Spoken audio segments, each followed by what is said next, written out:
전국적으로 확진자가 늘면서 추가 감염에 대한 불안감이 커지고 있습니다. 이런 가운데 하윤수 한국교원단체 총연합회장이 지난 22일에 확진 판정을 받았는데요. 확진 사흘 전에 100여 명이 모인 국회 토론회에서 축사를 한 게 논란입니다. 여성국 기자입니다. 하윤수 한국교총회장은 지난 22일 코로나19 확진 판정을 받아 서울의료원에 격리됐습니다. 같은 날 딸과 장모는 부산에서 함께 감염이 확인돼 입원했습니다. 하루 전 하 회장의 부인이 부산에서 확진 판정을 받으며 세 식구가 검진을 받은 결과입니다.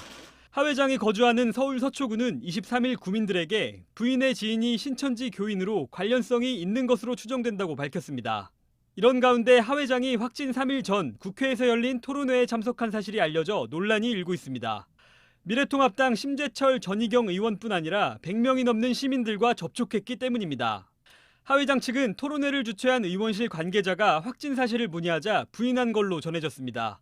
이후 하 회장은 다시 확진 사실을 알렸다고 합니다.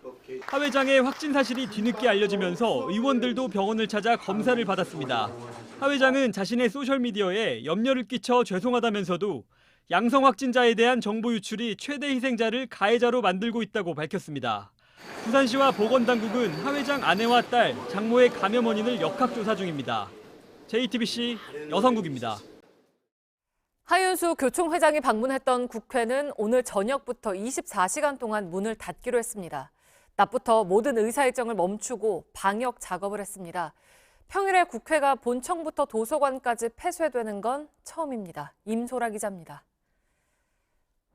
국회 본청 정문이 굳게 닫혔습니다. 도서관도 긴급 휴관에 들어갔습니다. 오후 5시 반부턴 사무처 직원과 보좌진들도 모두 퇴근을 지시받았습니다. 하윤수 한국교총회장 확진 사실이 알려진 뒤 긴급 방역을 실시하고 24시간 동안 국회 건물들을 폐쇄하기로 한 겁니다. 26일 수요일 오전 9시에 다시 문을 열 계획입니다. 국회 사무처 관계자는 국회 본청과 의원회관, 도서관이 평일에 한꺼번에 문을 닫는 건 개원 이래 처음이라고 설명했습니다. 오늘 예정됐던 본회의와 대정부 질문은 일단 모두 취소됐습니다. 심재철 원내대표 등 하 회장과 접촉한 미래통합당 의원들이 음성 판정을 받으면 그 이후 다시 일정을 잡아야 합니다. 이들의 검사 결과는 내일 나올 예정입니다. 이때까지 통합당은 의원총회를 취소하는 등 공식 활동을 자제하기로 했습니다. 심 원내대표와 자주 접촉해온 황교안 대표도 오후 종로 선거운동 일정을 중단했습니다. 이런 가운데 심 원내대표의 대화 창구인 더불어민주당 이인영 원내대표도 주말 동안 따로 면담을 한 것으로 알려져 여당에서도 검사 결과를 주시하고 있습니다. JTBC 임소라입니다. 코로나19가 총선에 미치는 영향도 큽니다. 당장 민주당은 모든 오프라인 선거운동을 하지 않기로 했습니다. 미래통합당은 대구 경북 지역 공천 면접을 화상으로 합니다. 김소현 기자입니다. 구독, 좋아요, 알람 설정까지 부탁합니다. 종로시장 골목을 누비던 이낙연 전 총리가 유튜브 채널을 열었습니다. 코로나19 확산과 무관치 않습니다.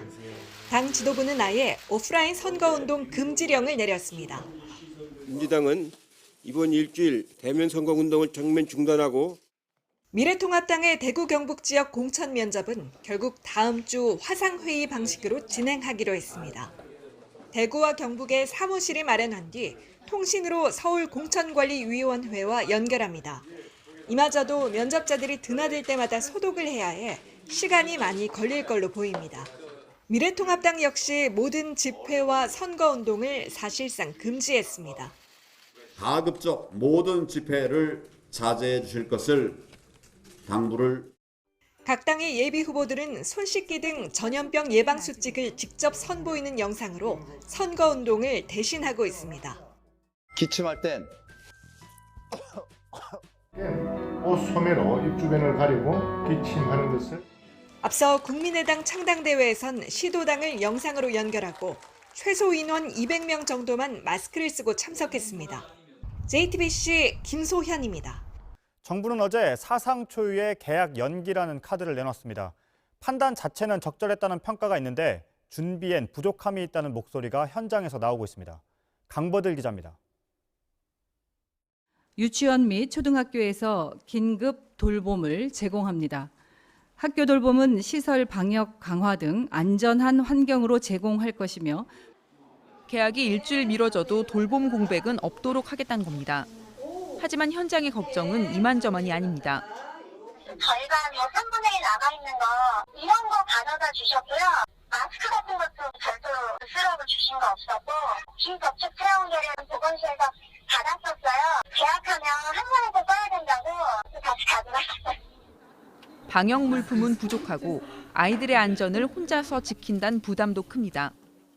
교사 한 명, 관리자 한 명이라든가 어떤 이런 세부 지침이라도 나와야 되잖아요. 비정규직들만 남아서 이 사태를 해결하고 있는 거죠. 교육부는 오는 수요일까지 긴급 돌봄 수요 조사와 함께 필요한 방역 조치도 취하겠다는 입장입니다. 학원가도 비상입니다. 정부 권고에 대형 재수학원들은 서둘러 휴원에 들어갔습니다. 기숙학원들은 아예 휴가와 면회를 제한해 외부 접촉을 차단하고 나섰습니다. 전국교육청은 학원들의 방역 상황을 계속 점검키로 했습니다. JTBC 강버들입니다. 신천지 교회와 관련한 환자가 계속 나오면서 정부의 움직임도 더 빨라지고 있습니다. 신도들의 명단과 소재를 파악하기 위해서입니다. JTBC 취재 결과 어제 문재인 대통령이 직접 경찰청장에게 신천지와 관련한 특단의 조치를 검토하라는 지시를 한 걸로 확인됐습니다. 심수미 기자입니다. 문재인 대통령이 어제 범정부 대책회의에서 민감용 경찰청장에게 신천지 관련 별도 지시를 내렸습니다. 심각 단계로 올라간 만큼 신천지에 대해서도 엄격한 조치를 취하란 취지로 주문을 한 겁니다. 지난 21일 발언과 붙여보면 강제력 동원까지 검토하란 뜻으로 풀이될 수 있습니다. 정부 관계자는 신천지가 허위 정보를 주거나 일부라도 은폐한 정황이 있을 때를 대비하란 취지였다고 설명했습니다. 1급 감염병 등 위급한 상황에선 수사 중이 아닌 사안에 대해서라도 경찰이 행정상 즉시 강제를 할 수 있습니다. 필요하다면 교인 명단 등을 강제로 가져올 수 있는 겁니다. 앞서 경찰은 신천지 신도 250여 명을 추적해 21명을 뺀 나머지의 위치를 확보했습니다. 신천지가 제공한 대구 교회 신도 9,300여 명의 소재 대부분이 확인된 겁니다. 하지만 신천지가 전체 신도 명단은 제공하지 않아 대구 교회를 방문했던 다른 교구 신자들의 명단 파악에 어려움을 겪고 있습니다. 또 확진자 절반 이상이 신천지와 관련이 있는데 이들의 감염 경로도 아직 파악되지 않고 있습니다. JTBC 신소희입니다. 정세균 국무총리가 내일부터 대구 경북 지역에 머물며 중앙재난안전대책본부를 이끌기로 했습니다. 정 총리는 오늘 기자간담회를 열고 현장에 내려가 직접 진두지휘를 할 계획이라며 내일부터 대구를 본거지로 할 것이라고 말했습니다. 정 총리는 정부가 어제 위기경보 단계를 심각으로 올리면서 총리로선 처음으로 재난대책본부의 본부장을 맡게 됐습니다. 코로나19 파장이 커지자 문재인 대통령이 추경 편성을 사실상 공식화했습니다. 대구 경북 지역은 물론 소상공인과 수출기업도 지원하는 종합 대책이 담길 걸로 보입니다. 메르스 때와 비슷하거나 그때를 뛰어넘는 10조 원대 슈퍼 추경일 가능성이 큽니다. 송지혜 기자입니다. 문재인 대통령은 여당이 정부에 요청한 추가 경정 예산 편성에 대해 직접 답했습니다. 필요하다면 국회의 협조를 얻어 추경 예산을 편성하는 것도 검토해 주기 바랍니다. 문 대통령은 추경 논의에 속도를 내야 한다는 점도 강조했습니다. 정책적 상상력에 어떤 제한도 두지 말고 과감하게 결단하고 신속하게 추진해야 합니다. 여당 내에선 10조 원 이상, 최대 15조 원의 슈퍼 추경이 필요하다는 공감대가 커지고 있습니다. 코로나19 사태가 7조 원대를 편성한 사스, 11조 원대를 편성한 메르스 때보다 심각할 수 있다는 판단에서입니다. 야당도 협조하겠다는 뜻을 밝혀 이르면 3월 국회에서 통과될 수도 있습니다. 정부는 추경안에 대구 경북 지원과 자영업자와 소상공인, 수출기업 등에 대한 파격적인 지원을 함께 담는 방안을 검토하고 있습니다. 또 기업이 개학 연기로 자녀를 돌봐야 하는 직원들에게 유연 근무를 하도록 하면 향후 추경으로 보전해주는 방식도 고려 중입니다.